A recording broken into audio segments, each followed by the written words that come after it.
Oui, bonjour, vous êtes donc sur le JD Info. Nous sommes maintenant en ligne avec Madame Sonia Sylvie Cuéré. Bonjour Madame. Bonjour, vous allez bien?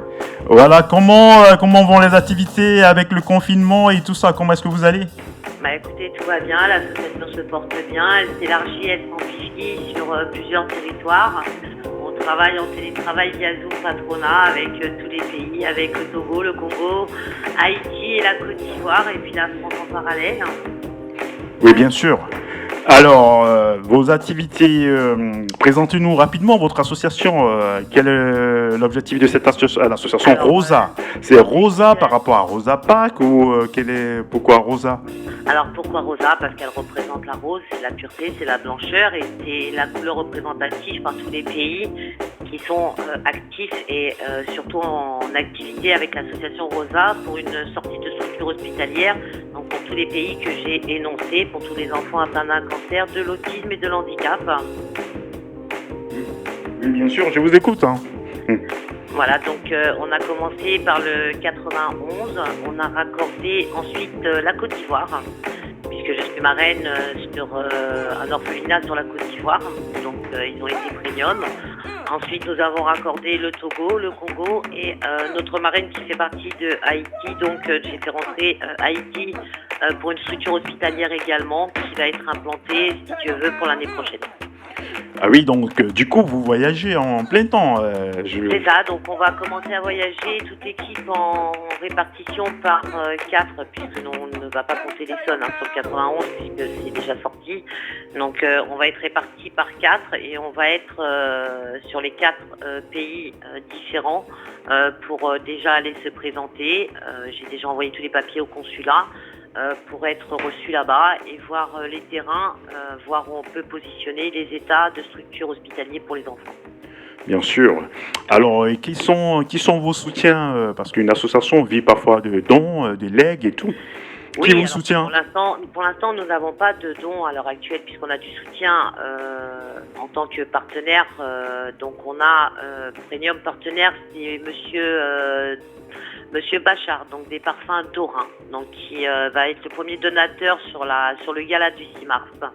En second, nous avons Godlust, donc qui lui a un magasin de Ah oui, chaussures, donc qui lui vend des chaussures, donc lui sera donateur sur la structure aussi sur son pays. Ensuite, nous avons MTM, donc qui est en train de préparer des t-shirts pour tous les pays avec le nom représentatif de la rose de l'association Rosa. Et nous avons aussi une autre personne pour l'instant que je ne vais pas évoquer puisqu'elle rentre en cours de cursus par rapport à l'élargissement et il n'a pas encore signé le contrat, donc je ne peux pas l'énoncer. Mais c'est vrai qu'ils arrivent tous et toutes. Ensuite, nous avons vous en tant que partenaire, puisque c'est vrai que vous nous suivez depuis le début. Et c'est un honneur et de vous remercier également d'avoir été représent et représentatif sur le gala aussi du 6 mars dernier, si vous vous rappelez. Et donc c'est vrai qu'on a beaucoup avancé sur l'association qui passe fondation début janvier. Et au niveau des structures, elle sera dénominée Rosa, comme la rose de toute façon, puisque l'hôpital sera représentatif par la rose de l'enfant. Alors à savoir qu'on a un sponsor aussi voyage, on est en cours de signature, donc qui prendra en charge le temps de la confection de la structure par rapport à la construction, à tout ce qui va être établi sur les pays énoncés, sur le 91. On prendra aussi en charge les parents et on fera des appels aux dons pour élargir un petit peu la prise en charge qui ne sera pas complètement prise par la France. Parce qu'il faut savoir que combien même on a tout ce qui est RSA, etc. pour la prise en charge, pour tout ce qui est comblé par rapport à la sécurité sociale au niveau maladie, que ce soit des enfants atteints d'un cancer, de l'autisme et de l'handicap, il y a toujours, vous savez, des forfaits de dépassement. Donc par rapport à ça, on fera des appels aux dons représentatifs au pays et représentatifs aussi à la France parce qu'on est quand même unis, on s'est tous unis sur la France pour faire venir aussi les parents pour les prendre en charge, leur donner la situation de l'enfant et surtout de les implanter avec nous et de les émettre avec nous sur la structure et de soigner l'enfant. Une fois que l'enfant sera soigné, par exemple je vais donner un pays au hasard sur le Congo, l'enfant réatteindra son pays avec ses parents, mais il sera complètement soigné. Il aura un suivi médicalisé en téléconférence aussi via hôpital, et il sera obligé, le temps de la construction sur son pays, de revenir une fois dans l'année, le temps que l'hôpital soit construit. Et ensuite, il fera son suivi médicalisé sur place. Oui, bien sûr. Je vois que vous avez plusieurs fois changé de date par rapport à votre événement. C'est vrai Oui, que c'est tout à peut-être fait. dû à la crise Donc, mondiale, la oui, pandémie par rapport du à coronavirus. c'est ça. Finalement, je crois, c'était le 17 janvier, je crois, 2020, et là, je crois, maintenant mars, finalement, je crois. Le 17 janvier 2020, c'est maintenu pour les enfants atteints de 2021. 2021, pardon. Ouais, 17 janvier, dimanche, C'est ça. 17 janvier 2021. Oui, de 10h à 18h, donc sur l'ILIS, sur le 91 090, une journée mondiale de 10h à 18h. Donc pour les enfants atteints d'autisme, d'handicap, de trisomie 21 et de maladies non répertoriées et médicalisées sur le listing de la sécurité sociale. Alors pourquoi cette journée? Elle va être représentative pour l'enfant. Cette journée, il y aura beaucoup de personnalités présentes. Il y aura Monsieur Bachar, il y aura Karim Gadji, donc le grand boxeur de France qui se déplace spécialement pour l'association Rosa, pour nous prêter main forte pour tous les enfants, pour tous les pays. Et il y aura Mehdi de Pékin Express aussi avec son agent, donc IPOBS. Il y aura des artistes qui ne sont pas internationaux, mais des artistes représentatifs par les pays du Togo, du Congo, d'Haïti et de la Côte d'Ivoire, puisqu'ils prêtent main forte. Ils viennent tous gratuitement, bénévolement pour les enfants, pour qu'on puisse... Alors, cette journée est spéciale. Pourquoi? Je vais vous expliquer. Cette journée a été établie en partenariat avec une autre présidente qui est sur ce lieu-dit, au niveau du 91 sur 10, parce qu'on est en train d'effectuer un film sur l'autisme, puisque l'autisme n'est pas assez élargi sur le globe, on va dire. Il n'y a pas assez de prise en charge et on ne connaît pas trop encore cette pathologie ici, mais il n'y a pas assez d'établissements d'accueil pour ces enfants-là, au niveau que ce soit pédagogie, au niveau d'élargissement de la pathologie et de la prise en charge. Donc on a été contacté pour établir un film et on a demandé de l'aide pour pouvoir avoir de l'humanitaire, pour qu'on puisse rémunérer ce film et qu'il puisse passer sur toutes les télés pour être desservi pour ces enfants et qu'il soit en visibilité et qu'il puisse être en visibilité pour voir ce qu'est un enfant autisme dans la vie quotidienne avec des parents. Donc un script a été effectué par une X personne que je ne vais pas dénommer pour l'instant. Et donc il passera normalement, si Dieu veut, au mois de mars sur le gala. Ok, on espère que la situation va s'améliorer par rapport à la crise du coronavirus en Alors, par temps. rapport à la crise du Covid, il faut savoir qu'on a des normes sanitaires associatives à respecter. Donc avec un changement de masque, donc pour les enfants 2 fois dans la journée. Donc le lieu contient normalement 500 personnes, qui est limité à 150 personnes, sauf qu'on sera à l'intérieur comme à l'extérieur. Donc on peut effectivement recevoir, comme on a expliqué à Monsieur le maire, qui est partenaire de l'IS avec l'association Rosa et l'association Esprit de Boxe, donc qu'on alternera l'intérieur et l'extérieur sur les 4 heures. Comme ça, il n'y aura pas de problématique au niveau de la distanciation respective par rapport à la demande de Monsieur le Préfet, par rapport à la protection de l'enfant. Et la journée complète sera à 10 € entre l'entrée, les activités, entre le repas qui sera effectué, plus le petit goûter qui sera effectué aussi pour les enfants qui se déplacent, où il y aura des allocutions. Il y a Monsieur Karim Kadji qui va effectuer aussi des allocutions. Il y a Mehdi de Pékin Express qui va effectuer des allocutions. Il y aura moi-même aussi en tant que présidente directrice de projet. Et il y aura l'autre présidente, même s'il y a nos 3 parrains, donc des radios plus vous, qui êtes présents également depuis le début. Et c'est un honneur pour moi déjà de vous remercier en direct aussi. Et nos 2 marraines donc, qui seront présentes également avec l'association et l'autre association cumulée sur les places, sur les lieux. Voilà. Oui, bien sûr. Alors on va parler de vous personnellement. Comment est-ce que vous êtes arrivé à l'humanitaire? Comment est-ce que vous vous retrouvez aujourd'hui dans l'humanitaire? Alors j'ai commencé par l'humanitaire de la Terre, c'est-à-dire que j'ai effectué une association il y a 3 ans pour l'humanité, c'est-à-dire pour toutes les personnes qui avaient besoin, qui n'avaient pas à manger, qu'il n'y avait pas tout ce qui était dans le quotidien, c'est-à-dire de télé, de frigo, etc., qui était en manque par rapport aux rentrées, puisque bon, quand on touche 500 € et qu'on a 4 enfants, c'est vrai que c'est pas évident. Et je le comprends et je le conçois.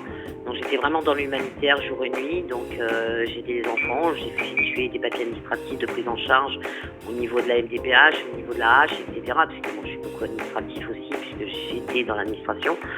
À savoir que j'ai changé il y a à peu près 1 an et 6 mois maintenant, vu qu'on est passé en loi 1901, et quand j'ai demandé les papiers administratifs qui étaient purement simples, c'est-à-dire le loyer, vous savez, une carte d'identité et les rentrées, ce qui est normal pour donner un budget à la famille, c'est-à-dire que si il y a une rentrée par exemple avec 4 enfants de 500 et quelques euros par mois, on aurait pu effectuer un don humanitaire de temps, vous voyez. Mais ces papiers-là n'ont pas voulu être donnés, donc du coup j'ai appelé mon secrétaire général et j'ai effectué une réunion avec toute l'équipe associative, et de là j'ai changé et j'ai voulu m'occuper des enfants.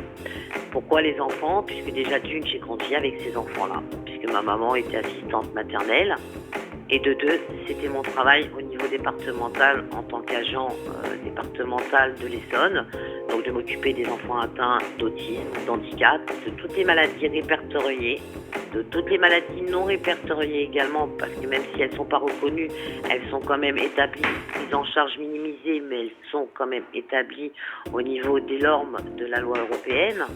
Mais au niveau des enfants atteints d'un cancer, pourquoi? Parce que j'en ai fait partie et c'est un honneur pour moi de l'effectuer aujourd'hui. Voilà. Et vous travaillez quand même en collaboration avec le gouvernement ou bien certains États, même en Afrique et tout?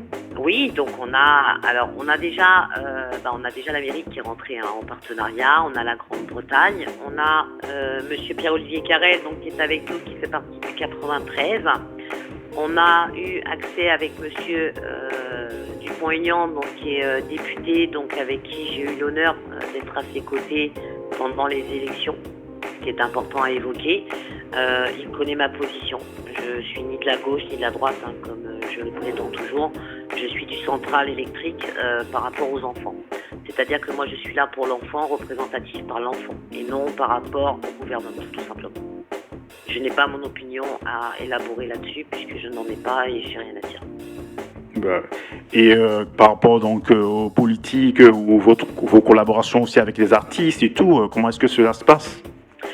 Écoutez, très bien, puisque moi je démarche, donc je téléphone aux agents artistiques, donc j'ai les numéros privatifs. Même je dirais aussi les sportifs.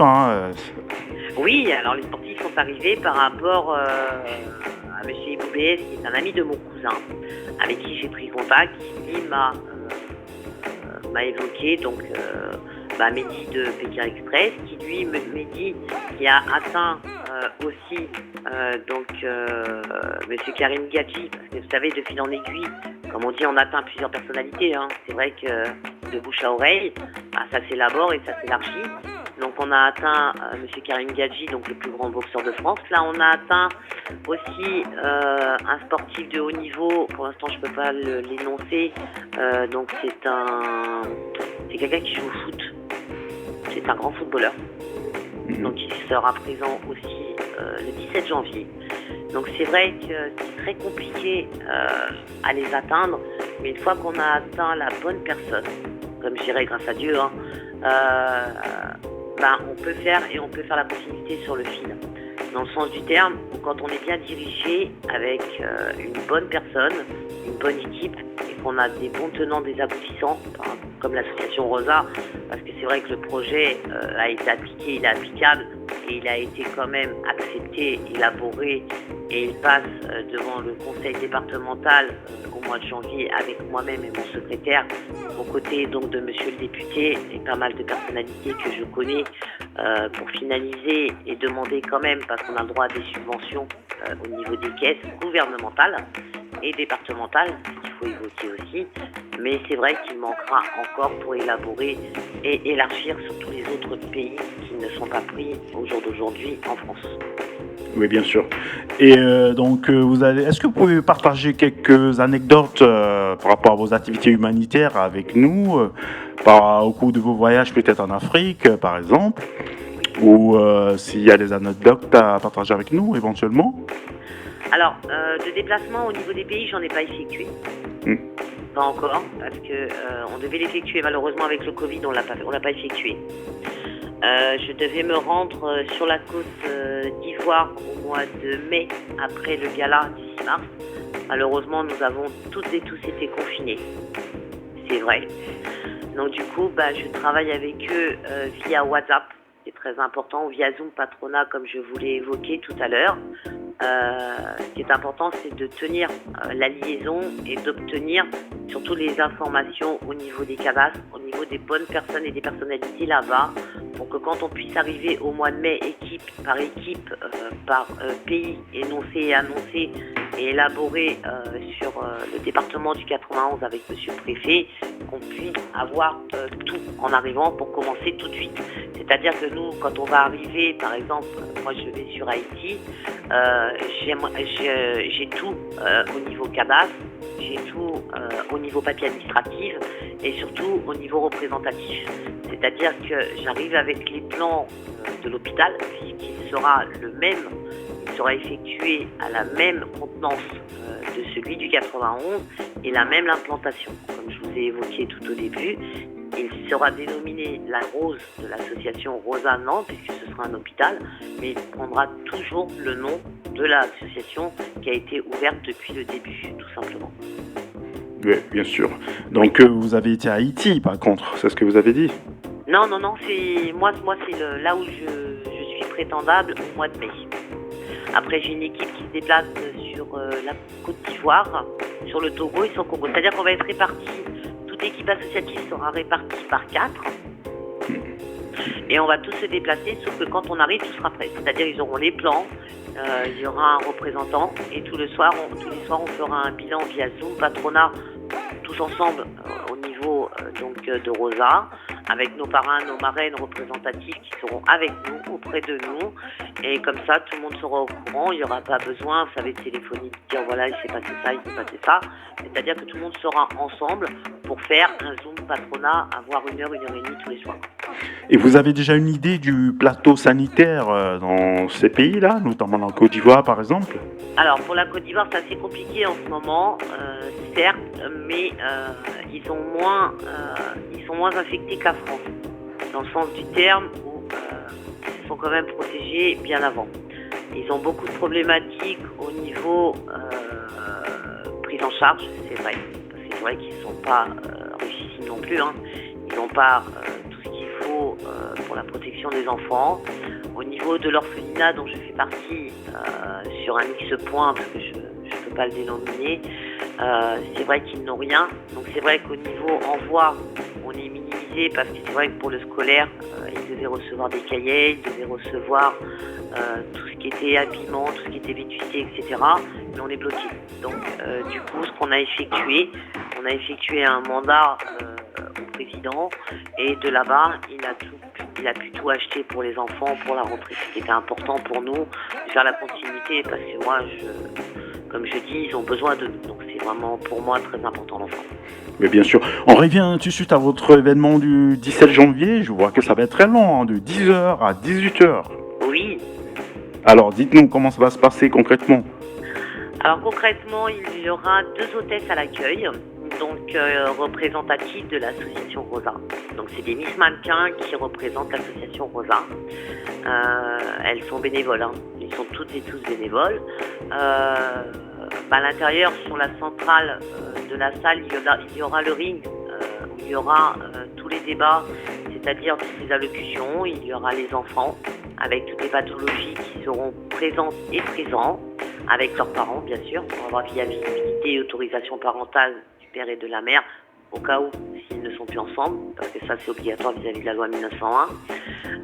Il y aura des journalistes, il y aura vous-même, si ma mémoire est bonne, il y aura nos photographes, donc il y aura des allocutions au départ, après il y aura des jeux, des activités. Il y aura Marina Lorange pour le massage corporel de l'enfant, puisqu'elle s'occupe du massage corporel de l'enfant. Donc avec tous ces produits nominatifs ARIX, puisque ça je peux le dénominer. Il y aura 3 artistes de l'association Rosa, donc il y aura l'Ordinaire Fille Premium, il y aura Stella, il y aura Gaëtan, et j'ai oublié quelqu'un d'autre, et il y aura Adama, donc qui vient d'arriver dans l'association Rosa, qui est artiste, mais qui est aussi démarcheur de l'association et qui est représentatif par le Togo. Ouais, c'est tout un programme. Hein. Ah, mais moi j'ai tout mis en place, c'est important, je suis très carré, très administrative, mais c'est vrai que c'est dans les règles de l'art d'être très intense, en plus vis-à-vis du Covid. Donc c'est vrai qu'il y aura un côté représentatif pour l'enfant, un côté des parents, de l'autre côté les convives qui arrivent, une place pour les enfants aussi pour qu'ils puissent manger tranquillement dans un lieu à part. Et après, nous inverserons l'extérieur de l'intérieur puisqu'on sera via l'aide retransmission avec Monsieur le maire en partenariat sur tout ce qui est important à évoquer et à nommer aujourd'hui. Parce que je ne sais pas si Monsieur le maire de Vigneux-sur-Seine sera représentatif par rapport à la fusion fondation de l'association Rosa, puisqu'il ne s'est pas manifesté, je n'ai pas vu encore de retour. Et ça vous fait combien d'années d'activité comme ça en l'humanitaire? Ça fait 4 ans. 4 ans, Oui. Voilà. Alors, et pour mars, brièvement, peut-être qu'on va vous retrouver une prochaine fois, mais déjà, parlez-nous un peu de ce qui va se passer en mars. Alors en mars, c'est un peu spécial. En mars, il va y avoir beaucoup de télé, beaucoup de journalistes. Il va y avoir des stylistes, créatrices, créateurs de mode. Il va y avoir la représentation représentative de la marque de l'association Rosa, puisque j'ai créé une robe de mariée. La première qui sera sur un site en vente aussi par la suite, avec 3 créations de robes de princesse pour les petites filles. Et qui seront aussi effectuées pour tous les pays, puisqu'elles seront représentatives par les pays, par les couleurs. Bon, pour l'instant, je n'ai pas encore terminé les autres parce qu'il m'en faut encore 4. Mais elles ont déjà été confectionnées pour ma part. Il y aura des allocutions médicales, que ce soit cancérologie, neurologie, psychologie, pédiatrique, que ce soit au niveau, comment je pourrais dire, pédopsychiatre, tout ce qui concerne l'enfant en fin de compte, que ce soit dans l'enfant atteint d'un cancer, de l'autisme et de l'handicap. J'ai contacté aussi TF1, j'attends le retour. Je pense que ce ne sera pas négatif puisqu'il est en train de me préparer des capsules. Parce que pour toutes les personnes qui ne peuvent pas être présentes sur le 17 janvier, m'effectuent des capsules. J'ai aussi Monsieur Mohamed le Suédois qui a effectué par l'intermédiaire de mon mari donc une capsule pour l'association Rosa pour les encourager aussi et il sera sûrement présent représentatif aussi au mois de mars. Il y aura Mehdi de Pékin Express, il y aura aussi Monsieur Karim Gadji, enfin toutes les personnalités qui seront présentes sur le mois de janvier réatteignent le mois de mars. Sauf que là, il y aura d'autres personnalités comme Monsieur Ali Montana. Il y aura aussi un artiste peintre que je serai et j'aurai l'honneur de représenter et de présenter, dont j'ai mis un tableau, je ne sais pas si vous l'avez vu sur les supports, donc qui représente l'enfant. Les tableaux seront vendus aux enchères par un commissaire en compte et tous les bénéfices iront pour l'association Rosa. Monsieur Bachar vendra des parfums qui ne sont pas vendables, qui sont placés sur le Louvre de Paris. C'est un très très grand parfumier pétrolier. Hein. C'est une grande personnalité qui est vraiment premier partenaire de l'association Rosa, qui vendra tout ça aux enchères et qui sera versé aussi sur la caisse associative. Nous avons Sniper qui a été mandaté par notre marraine aussi, qui se déplace. Donc qui pareil, lui, est peintre et qui a un cursus quand même important au niveau de sa dénomination artistique, qui offre aussi une toile qui sera vendue aussi aux enchères par un commissaire en compte. Il y aura Carole donc, qui effectue, vous savez, des bijoux. Alors je crois que c'est de la Côte d'Ivoire, je ne suis pas sûre hein, par contre là, qui elle les vendra aux enchères et qui fera aussi le don à l'association. Donc il y aura beaucoup d'allocations médicales. Par contre, il y aura aussi des enfants. Et si les enfants ne peuvent pas parler par rapport, donc que ce soit l'autisme, parce que l'autisme est assez représentatif hein, par rapport à moi, j'ai déjà 2 parents qui représentent leurs enfants, qui pourront évoquer la maladie, la prise en charge, et surtout sur la vie quotidienne de la prise en charge de leurs enfants, et comment ils le prétendent, et comment ils le perçoivent, et surtout comment Oui, bien sûr. s'en Madame sortir. Sylvie, vraiment merci et puis vraiment chapeau. Merci. J'aimerais bien vous poser une question. D'où est-ce que vous trouvez toute cette force parce que vous êtes sur tous les fronts. Vous Alors, avez une équipe et tout. Parlez-nous un peu vite fait de tout cela. ah ben, l'équipe est super, c'est une équipe vraiment formidable. On a des photographes, on a des démarcheurs, on a mon secrétaire général qui a été élevé par ma maman, puisque c'est un enfant aussi d'ADAS, donc qui est handicapé, qui est dans un fauteuil roulant, mais qui travaille très bien, qui a eu son bac, qui a eu un cursus correct. L'équipe est très soudée, on est une famille aussi, c'est important de l'évoquer. On parle énormément, on a un groupe où il y a nos parrains, où tout est évoqué, tout est effectué, tout ce qui est fait et tout ce qui est à faire, tout ce qui est à finir, c'est dans le groupe. Et quand on veut un petit peu parler extérieur, on a un groupe privé où de là on peut s'exprimer et surtout se reposer un petit peu, parce que c'est vrai que c'est du travail très très fort, parce que comme je pense que vous avez pu le voir, je travaille des fois toute la nuit jusqu'à 4h du matin, puisque bon, c'est vrai que sur la Côte d'Ivoire, le Togo, etc., on n'a pas les mêmes horaires, et c'est vrai qu'on travaille plus la nuit. Donc c'est vrai que c'est important de l'évoquer aussi, mais ce qui est important d'évoquer, c'est que c'est pour les enfants. Et moi, l'enfant, pour moi, c'est premium, c'est le futur, c'est l'avenir, et c'est surtout l'avenir pour tout le monde. Donc c'est pour ça que je dis toujours, quand je suis dans Visibilité via Insta et Twitter, restez humain, humainement humain pour Bien les sûr. enfants. On rappelle donc dimanche 17 janvier 2021 au gymnase du Long-Rayage. Du long rayage, oui. C'est ça. Oui. Allez-y. Donc au gymnase du long rayage, donc 91 090 Lys, donc de 10h à 18h. Donc Voilà, journée mondiale pour les enfants atteints de l'autisme et de l'handicap de la trisomie 21. C'est ça. Et Voilà. toutes les maladies non répertoriées également, où il y aura une adulte qui va représenter une association, il faut le savoir. Elle fera la dénomination de cette association ce jour-là. Et j'ai encore une bonne nouvelle, il y a Autisme France qui sera présent aussi. Bien sûr. On vous dit vraiment merci et au plaisir de vous retrouver peut-être la prochaine fois, l'année prochaine. Et c'est bientôt Noël, les fêtes de fin d'année. Comment est-ce que vous allez les passer si vous pouvez en même temps peut-être souhaiter les meilleurs vœux à nos auditeurs éventuellement. Moi je vais leur dire de faire attention, de respecter la distanciation, de respecter ce qu'a évoqué le gouvernement malgré les interdictions. À savoir que si ce n'est pas respecté, on va être confiné. Ce serait malheureux d'être confiné pour le début de l'année. Donc je dirais restez vous-même, restez soi-même, mais surtout respectez pour qu'on puisse réouvrir les portes à tout le monde, c'est-à-dire au monde artistique, au monde pour les enfants. Et ne soyez pas personnel, soyez plutôt relationnel et surtout intense, et tous ensemble, on y arrivera tous. Oui, Madame Sylvie, merci beaucoup. Merci à vous. Vous parliez tout à l'heure de la Côte d'Ivoire, on va partir avec un artiste qui est originaire de ce pays. D'accord. Il s'appelle The Stabili, je ne sais pas si vous le connaissez. Je l'ai entendu, oui c'est vrai. Ah oui, son album c'est Afrose. Oui c'est affreux, oui c'est ça. Voilà, The Stabili, il vit ici en France, mais il chante une musique, un mixage ivoirienne et sud-africaine. On écoute The Stabili et on vous dit merci et à très bientôt, madame. Merci, et puis je vous remercie infiniment, je vous souhaite de bonnes fêtes à vous également. Ok. Et, je vous dis à l'année prochaine et au plaisir de vous voir. Ok, à bientôt. Merci.